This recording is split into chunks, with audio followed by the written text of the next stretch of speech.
Bonsoir à tous et bienvenue à cette édition d'information sur CamNews 24 IDFM en direct de Garoua. Éducation dans l'extrême nord Cameroun. Le projet gouvernance locale et communauté résiliente projette de financer la construction de 5 établissements d'enseignement secondaire. C'est à la faveur d'une convention de financement. Les détails en ouverture de cette édition d'information. 12e journée internationale des forêts, des arbres médicaux plantés en Ngaoundéré. C'était en présence du secrétaire général de la région de l'Adamawa, représentant le gouverneur. Les précisions dans ce journal. Et voilà pour les sommets. Bienvenue sur CamNews, mesdames, messieurs. Merci de nous préférer pour vous informer. En éducation, l'extrême nord Cameroun va améliorer son offre dans le secteur. Grâce au projet Gouvernance locale et communauté résiliente Prologue, 5 établissements d'enseignement secondaire sortiront de terre dans cette partie du pays à la faveur d'une convention de financement. Ivo Tadiofo et Ghislain Kougan nous proposent des éléments de réponse. Un peuple bien éduqué est une richesse que l'on gagne. Cet adage sonne aux oreilles des populations de la région de l'extrême nord comme le sifflement du vent dans le désert. C'est qu'il n'est quasiment pas logique de parler d'éducation dans cette région et à plus forte raison de qualité de celle-ci. C'est dans cette veine que le projet Gouvernance locale et communauté résiliente Prologue s'inscrit dans le but, justement, de contribuer à la réduction de ce déficit criade. Pour ce faire, une convention de financement a vu le jour le 19 mars 2025 entre le projet et les communautés résilientes de la région de l'extrême nord, représentées par le conseil régional sous le contrôle du ministère de la décentralisation et du développement local. Ce financement va servir à donner un léger coup de pouce à l'éducation dans cette zone à travers la création de 5 établissements d'enseignement secondaire qui seront remis clé en main aux autorités locales dans le cadre de la réalisation des projets de développement locaux dans le domaine de l'éducation. Cette initiative rend compte de l'intérêt manifesté par le Conseil régional de l'extrême nord, soucieux de l'avenir et de la formation éducative des citoyens de sa zone de compétence. En priorité, des projets mis en avant dont le financement est assuré par le Prologue à hauteur de 3 milliards de francs CFA. Pour sa première phase se trouve l'éducation que le Conseil régional de l'extrême nord considère comme la clé de voûte de l'avenir, a indiqué le ministère de la décentralisation et du développement local. Il faut rappeler que le Prologue ne concerne pas seulement la région de l'extrême nord, mais 6 régions au total, l'Adamawa, le nord, le nord-ouest, le sud-ouest et l'est Cameroun. Il tire sa légitimité du décret du Premier ministre signé le 25 janvier 2024 pour une durée de 5 ans. L'université de Ngaoundéré prépare les étudiants en autonomie et à l'auto-emploi pour lutter contre le chômage criard de jeunes diplômés et favoriser aussi leurs insertions socio-professionnelles. C'est l'objectif d'un atelier de formation pratique aux divers métiers organisé par la délégation générale des étudiants sous la supervision de son recteur, le professeur Mahmoud Abdoul Moumini. Plus de détails avec Mariam Moumini. L'université de Ngaoundéré prépare les étudiants à l'autonomie et à l'auto-emploi à travers des formations pratiques et variées. Du 11 mars au 10 avril 2025, ces étudiants auront l'opportunité de se faire former dans le domaine de leur choix grâce à un atelier mis en place pour un mois par l'administration de l'université à travers la délégation générale des étudiants. Une démarche qui vise à doter les étudiants des connaissances nécessaires, assurant ainsi leur autonomie tout en évitant les chômages après les études. La délégation générale des étudiants prenne l'initiative d'apporter des formations pour compléter la formation universitaire, je vais dire, des étudiants constitue une véritable opportunité que nous sommes tous appelés à saisir.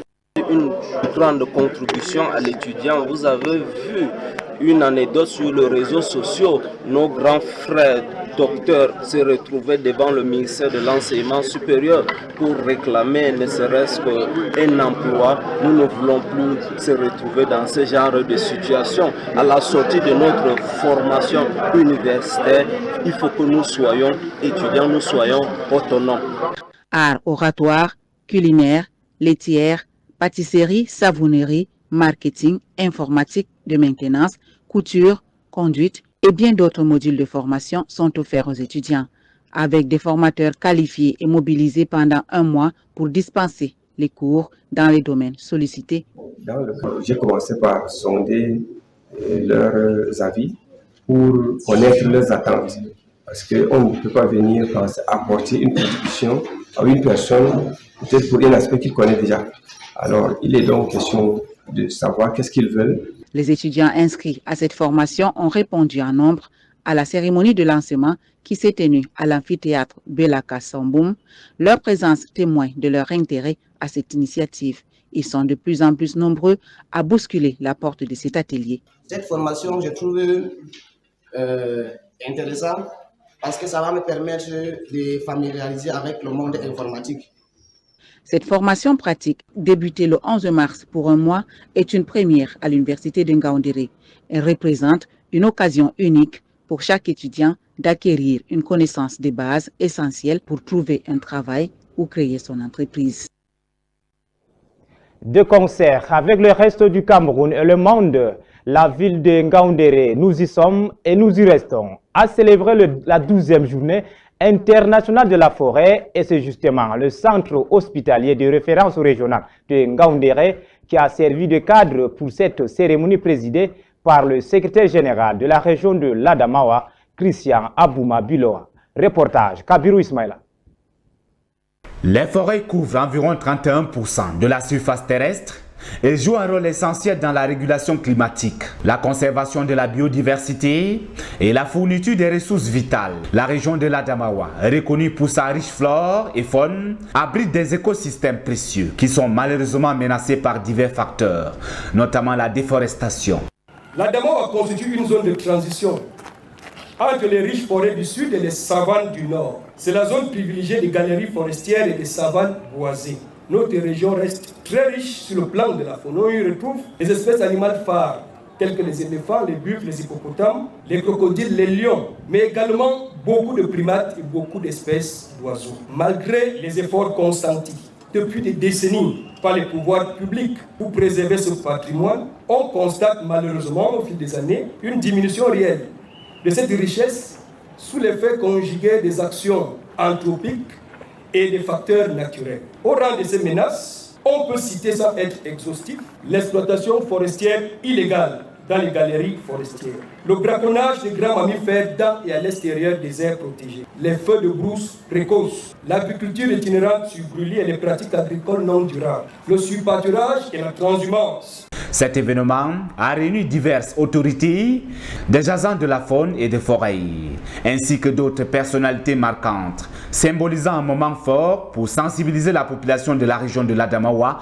à la nécessité de protéger l'écosystème. La journée internationale des forêts qui se célèbre aujourd'hui est le moment de rappeler au public en général et à la population de l'Adamawa en particulier les rôles et fonctions multiples des forêts, notamment dans le cadre de la production alimentaire et de la sécurité alimentaire. C'est l'occasion de susciter l'adhésion de ces populations sur la nécessité de préserver les quelques ressources forestières et fauniques que regorge notre région pour les générations actuelles et pour les générations futures. Cette journée, me semble-t-il, reste une bonne opportunité à la forêt et l'impact de ces menaces sur notre équilibre alimentaire. Parce que nos forêts sont plus que jamais en danger, préoccupons-nous d'elles. Agissons maintenant pour protéger nos galeries forestières. Prenons soin de nos forêts pour garantir notre santé par des médicaments naturels, sains. Au cours de la célébration, les autorités ont organisé une plantation d'arbres symboliques dans l'enceinte de l'hôpital. Cette initiative vise à créer un espace plus verdoyant et efficient. En bonne ligne de la vision du ministre des Forêts et de la Faune et en rapport avec le thème de cette année, les activités retenues par la délégation régionale des forêts et de la faune de l'Adamawa dans le cadre de la journée internationale des forêts se sont inscrites dans deux volets. 1. Sensibilisation du public sur le rôle des forêts dans la sécurité alimentaire. 2. Promotion des actions en faveur de la protection et de la préservation des forêts. Il s'est donc agi d'organiser dans quelques établissements primaires et secondaires de la ville de Ngaoundéré des causeries éducatives en lien avec le thème, d'organiser une marche sportive, de faire une émission radio. Il faut dire que pour cette année, comme d'ailleurs pour l'année passée, le ministre des Forêts et de la Faune a mis à la disposition de notre délégation régionale 2100 plans adaptés à la région. Et donc 420 ont été acheminés dans chacun des 5 départements de notre région. Cette célébration représente une étape substantielle dans la lutte contre les inégalités qui pèsent sur l'écosystème. Elle encourage l'adoption des pratiques visant à protéger notre environnement terrestre et à favoriser un avenir plus. Alors qu'au sud, le village Mémé 2 a installé son comité de développement spécial pour accompagner la commune dans les exécutions et la supervision des projets. Une organisation consultative au service des municipalités et de l'administration. Les précisions avec Maria Moumini et Mohamed Salih. Spécial et d'abord pour ton papa, tu portes les calottes. Nous sommes représentés ici dans le village, lui appelé papa. Ce jour, le village de Mémé s'apprête à écrire une nouvelle page de son histoire. La cérémonie de consultation des notabilités coutumières, présidée par le sous-préfet de l'arrondissement de Bipindi, marque le début d'une ère de collaboration et d'engagement. Ce rassemblement symbolise la volonté des habitants d'unir leurs forces pour faire face aux défis du développement local. Permettez-moi de saluer la vision de son gouvernement qui ont jugé nécessaire de créer le comité villageois spécialisé pour compléter l'architecture organisationnelle des communes afin d'impulser par des actions concrètes le développement des écosystèmes villageois et des quartiers urbains. Sous un ciel radieux, les notables se réunissent, porteurs d'espoir et d'ambition. Les discussions s'animent autour des projets concrets qui transformeront le quotidien des villageois.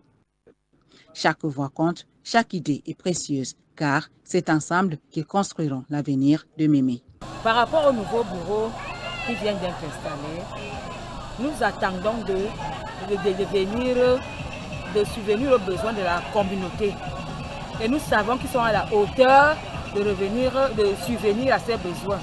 Bon, par ailleurs, nous tenons à remercier le maire de la... Le comité de développement local qui sera mis en place est bien plus qu'une simple structure administrative. Il incarne la promesse d'un avenir meilleur. Les actions envisagées toucheront divers domaines: l'éducation, la santé, les infrastructures et l'agriculture.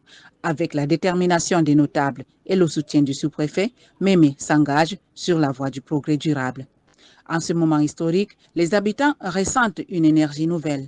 La création de ce comité est l'occasion rêvée de redynamiser le village et d'encourager chacun à participer activement au développement commun. Ainsi, avec fierté et enthousiasme, Mémé se lance dans cette aventure collective, déterminée à bâtir un avenir prospère pour des générations à venir.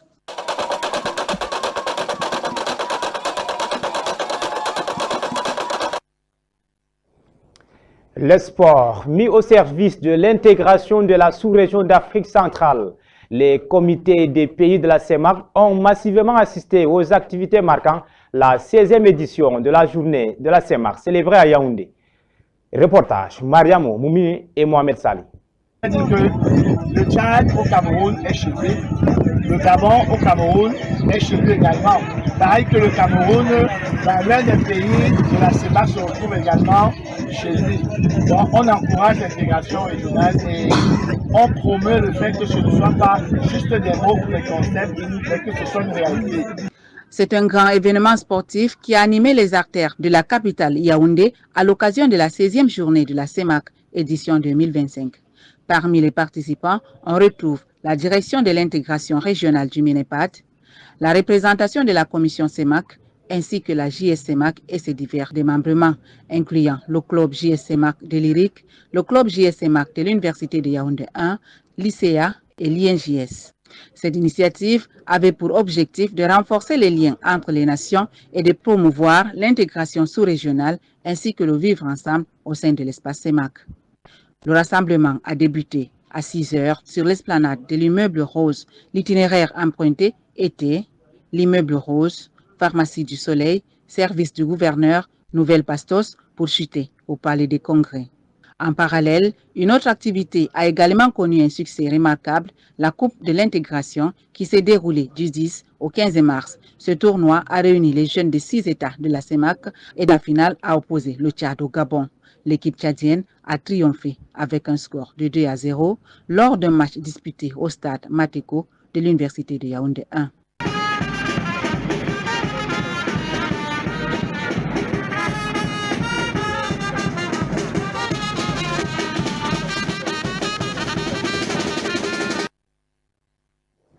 Éliminatoire Coupe du Monde 2026, les Lions indomptables affrontent la Libye pour boucler la 6e journée. La conférence de presse d'avant-match a été marquée ce mardi à Yaoundé par une sortie presque lunaire du sélectionneur Marco Brice. Plus tard, ce sont les joueurs qui vont donc s'activer dans le show. Le compte rendu d'Ali Jida et Michel Ateba depuis Yaoundé.